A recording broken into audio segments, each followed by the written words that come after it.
Today's video is about learning mixed subdivisions in stick control. There are many examples of these mixed subdivisions in the book, including the ones I was just playing here on page 39. These are mixes of 4s and 5s. Earlier in the week, I was trying to learn this page, and I decided to record myself in the process of learning the page. So what happens in the rest of this video is I'm going to show the unedited footage of me learning the page, and I go through some tips that I use to wrap my head around playing subdivisions of 4s and 5s together. And then at the end of that sequence, I'm going to come back and show some additional tips on how I learned pages 25 and 27, which also have some of the more challenging subdivisions in the book. Okay, so I'm here on page 39, and again, syncopation proves itself to provide these amazing mixed subdivisions. So today it's 4s and 5s and 4s and 10s. So I'm just going to play, I was on exercise 9, I'm going to try and play some 4s and 10s, and I'm going really slow. It's the beginning of this page.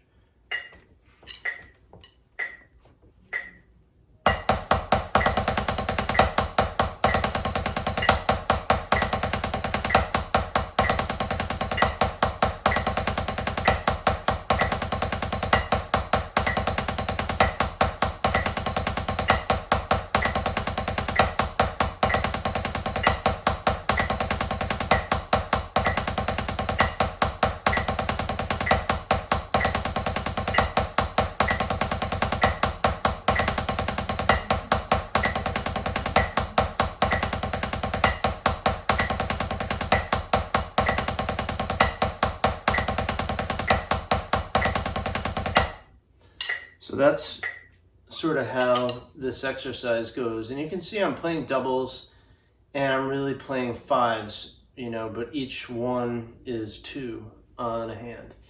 And the way when I come across a page like this, I usually look a little bit ahead as I'm finishing up another page, and I look ahead to what I'm coming to.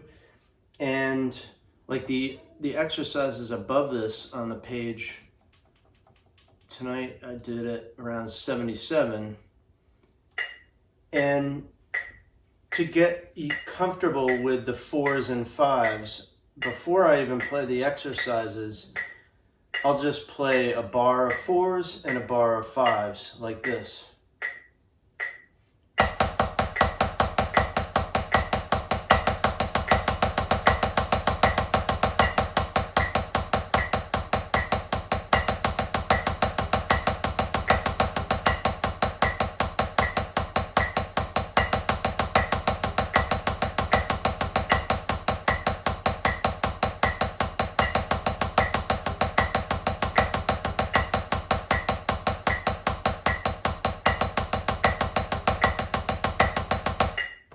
So then you get into just 4, 5, 4, 5. So it's like this. Ready, and...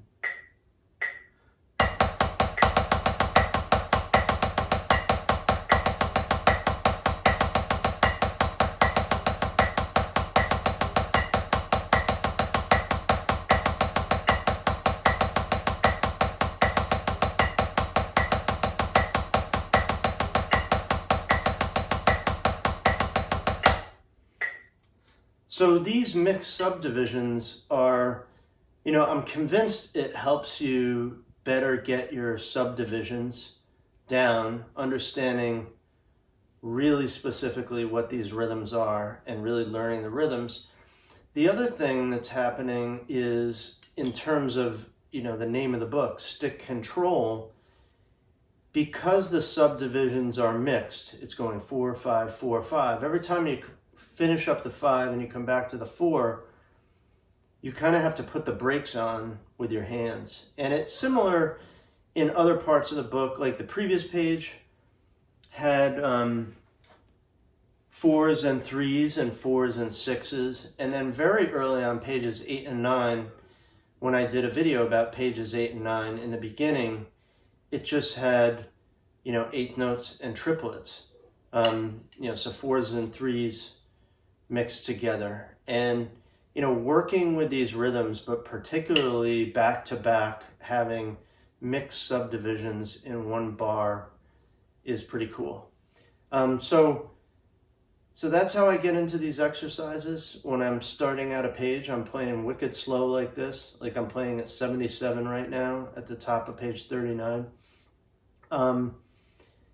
The other thing that gets crazy is when you start to layer the sticking on top of these rhythms. So you start doing like the doubles and the paradiddles. I'll just try and play through, this is the first time I've done this. I'm just gonna play through 1 through 4. I'll do 2 of each. I'll try to do that. 2, ready, and...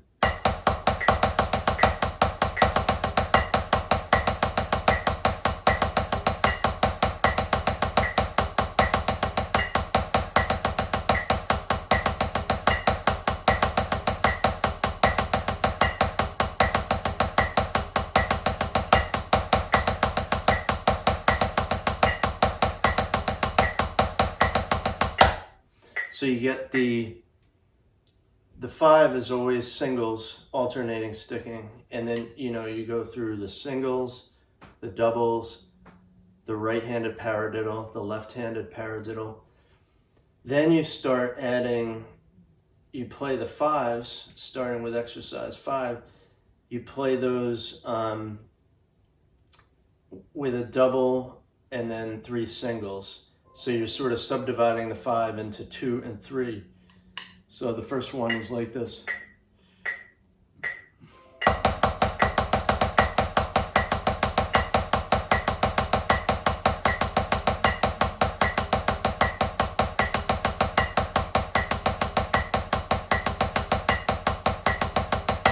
Like that. And it goes through all these different permutations. The hardest one is number 8. On this whole page, hands down for me, the hardest one is number 8, because you're basically, on the 5, you're doing left, left, right, right, left, and then the next bar starts with a left. So you're playing like all doubles, but it's over a 5. I don't know if I can do this. Let me try and do it. With a paradiddle in between. 2, ready, and...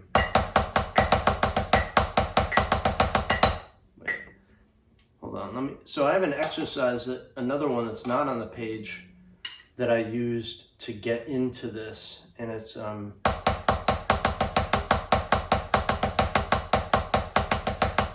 so it's right, left, right, left, right, right, left, left, right on the 5, and then I do the lefty. So that's kind of the way I get my head into number 8. This is something that I think should be on this page, but there's no space for it. 1, 2, ready, and...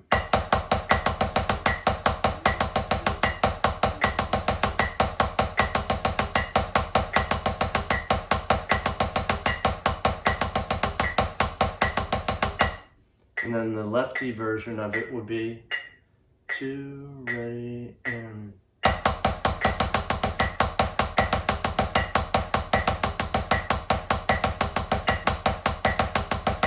And then you can do number 8 to get the paradiddle in. Let's see if I can do it. 1, 2, ready, and...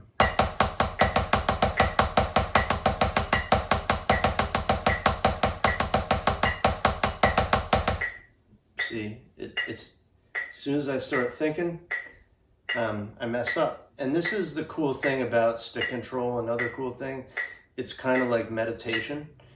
As soon as your mind gets off a focus, you're immediately reminded with a mistake if you're playing a hard exercise. So I'm going to try this again. 1, 2, ready, and...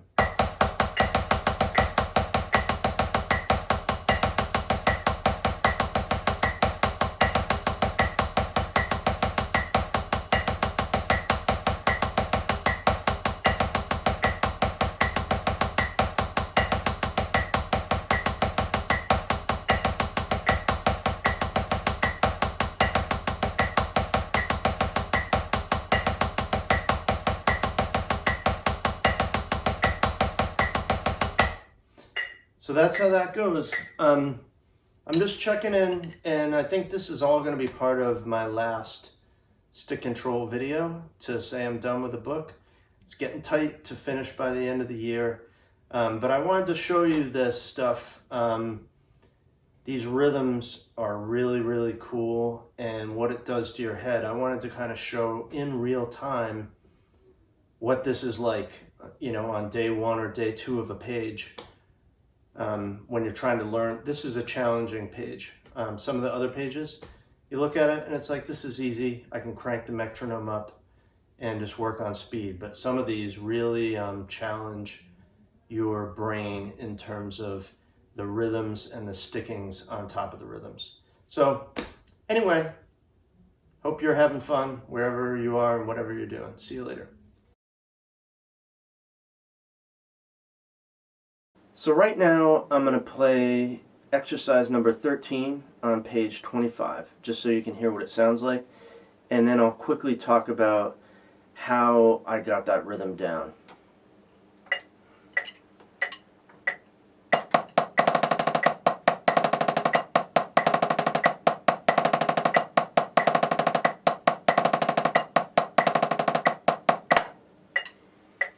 So that's how it goes at a reasonable speed. Now, the key that I used to learn this was putting in an 8th note subdivision, because you'll notice the grouping of 8 is divisible by 2, so it's really 2 4s. So I've got this neat Boss DB66 metronome that was super high-tech and brand new when I bought it. Now it's an old thing, but they still have a model like this where there are sliders for the subdivisions. So you can put the 8th note subdivision in, and you can also listen to the triplet subdivision. If you put those both together, you get a 3/2 hemiola rhythm, right?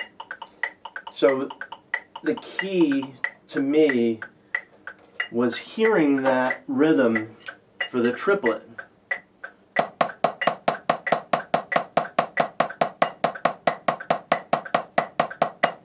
To get the triplet down. So if I slow this way down, when you're learning it, slow it down to 80,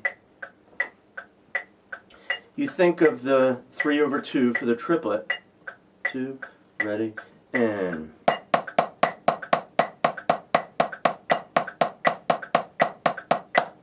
And then for the 8s, you think of 2 groups of 4. 2, ready, and.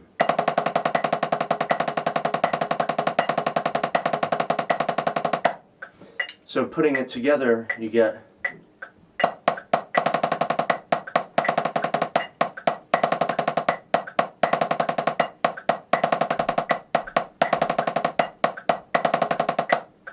not playing it perfect there, but that's sort of how I got my head into page 25.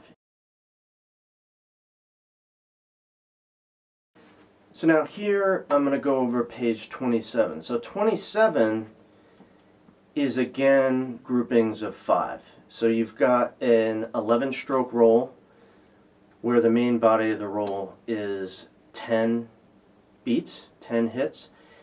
So it's and those are doubles, so you're basically playing 5s with every 2 each every time you hit, just like we just did on page 39. So here,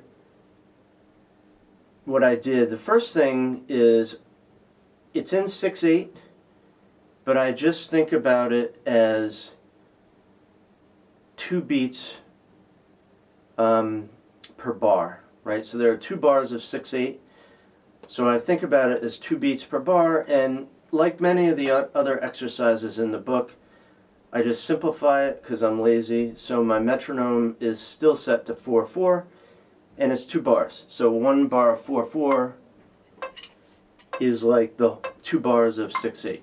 So I'm not even thinking about 6/8 and 8th notes. I'm just thinking about 4s. And here's how, like if you do exercise 1, let's see if I can play it. 2, ready, and.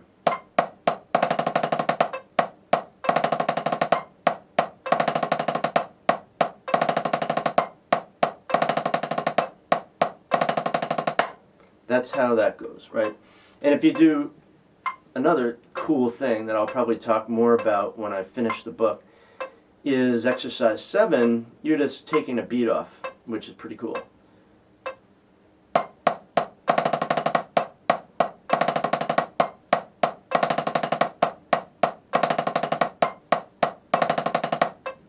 So that's how these are played.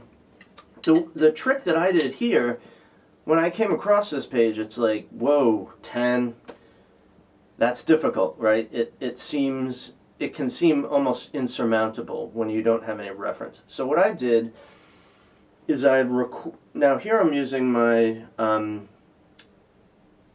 it's called Metro Timer app, and I just recorded my metronome doing a little bit of math. I recorded with a 5 subdivision and with a 3 subdivision. And then in my digital audio workstation, I put the two together. So let me see if I can find this. So I made a 1 bar of 3 and 5. First I made a 2 bar 3 and 5. So that's like this. So it's 1 bar of triplets and then a bar of 5 subdivisions.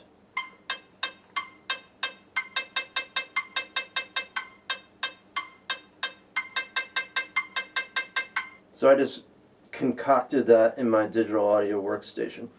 And then, here's the 1 bar of it, which is the exercises. So in the beginning, I used this as a crutch.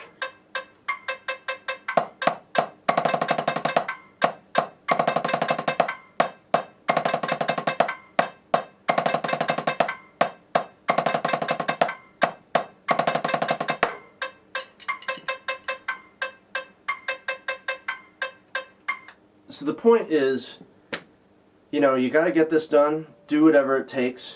Here you just have to do a little bit of math and some recording and cutting and pasting, but you can you can figure out what the correct rhythm should be using a technique like that. Okay, so I hope you enjoyed the video and I hope that you found this helpful. These mixed subdivisions I think are really great and they help you really solidify your rhythms. Some of these are more challenging. So the tips are, in summary, number 1, look ahead. If you're going through stick control week by week, look a week or 2 ahead so that you can see if there's a challenging subdivision that you've never dealt with before. You can see it coming and you can create a little practice exercises. Like for the 4s and 5s, you can just play something like this. I think I went over it earlier. 4s, 5s.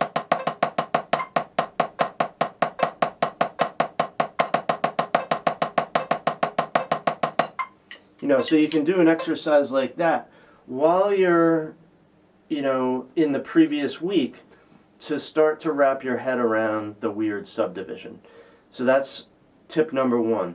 Tip number 2, like I showed when I was learning page 39, you can hear the dogs upstairs, is that you can, if you're struggling with a sticking, you can try and create a simpler exercise just to get half of the sticking. Like I was having trouble doing the doubles on top of the 5, right? So you can create your own exercise to just get that section down, and then you can add the paradiddles in between afterwards.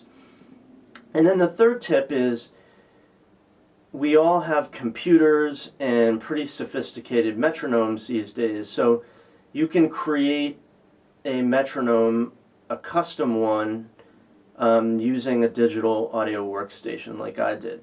So you can look at it and say, I can't hear this yet, but I can create it digitally and listen to it and learn it that way. So those are the 3 tips, and I hope you enjoyed the video, and thank you very much for watching.